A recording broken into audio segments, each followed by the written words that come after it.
আপোনালোক সকলোৱে ইতিমধ্যে অৱগত যে আমাৰ মৰমৰ জুবিন গাৰ্গৰ যিটো পোষ্টমৰ্টেম কৰাৰ কথা আছিল, পোষ্টমৰ্টেমৰ কাম সম্পূৰ্ণ হ'ল আৰু এতিয়া জুবিন গাৰ্গৰ পাৰ্থিৱ শৰীৰ আমাৰ ভাৰতৰ ৰাষ্ট্ৰদূত বা আমাৰ যিখিনি বিষয়া আছে বা জুবিনৰ বন্ধু আছে তেওঁলোকক অৰ্পণ কৰি দিয়া হৈছে।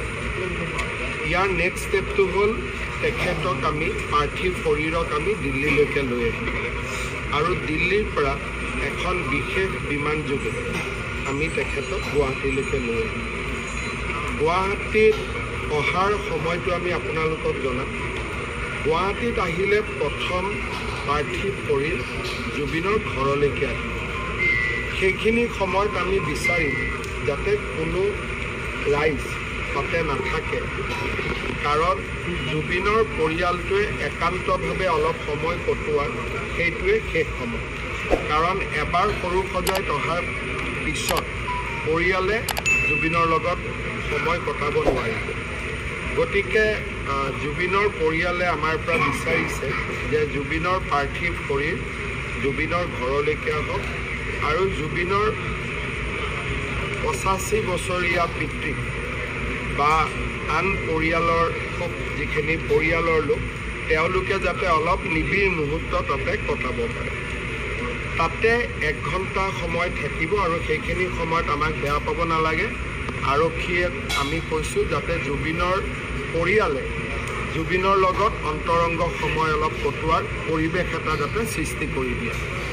তাৰপিছত আমি সৰু সজাইলৈকে তেখেতক লৈ আহিম আৰু আমাৰ ইণ্ডোৰ ষ্টেডিয়ামৰ সন্মুখৰ যিখিনি জেগা আছে তাতে আমি জুবিনৰ পাৰ্থিৱ শৰীৰ ৰাখিম।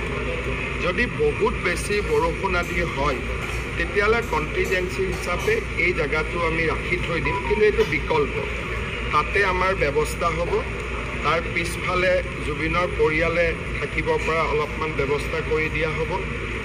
একেবাৰে নিকট বা খুব আত্মীয় মানুহখিনি অলপ চকীত বহিব পৰা ব্যৱস্থা কৰি দিয়া হ'ব। আমাৰ য'ত হেলিপেড আছে, যিসকল ৰাইজে অলপ বেছি দেৰি থাকিব খোজে সেই জেগাটো আমি ডেভেলপ কৰিম।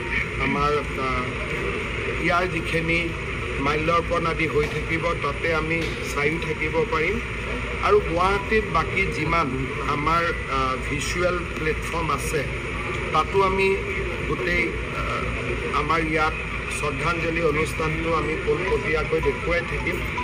আমি জানো যে আমাৰ ইয়াৰ টেলিভিশ্যন সকলেও দেখুৱাই থাকিব। তথাপিতো যিসকল ইয়াত কিছু সময় থাকিব খোজে তেওঁলোকৰ কাৰণে আমি থকাৰ ব্যৱস্থা কৰি দিম।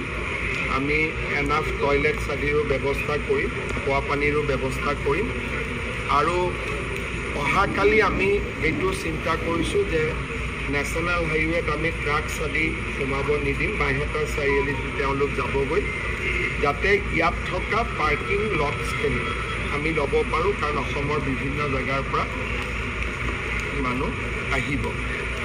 আৰু অহাকালি ৰবিবাৰ আছে, অহাকালি বন্ধ দিয়াৰ কোনো প্ৰাসংগিকতা নাই, কিন্তু যিদিনাখন জুবিনৰ অন্তিম সংস্কাৰ হ'ব সিদিনাখন আমি বিদ্যালয় মহাবিদ্যালয় আদি নিশ্চিতভাৱে আমি বন্ধ দিম।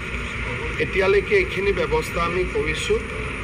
মই আশা কৰিছোঁ যে কালি নিচেই পুৱাতে 6 বাজি বা 7 বাজি নিচেই পুৱাতে আমি জুবিনক গুৱাহাটীত পাম। আজিৰ দিনটো আমি আগ্ৰহেৰে অপেক্ষা কৰিব লাগিব।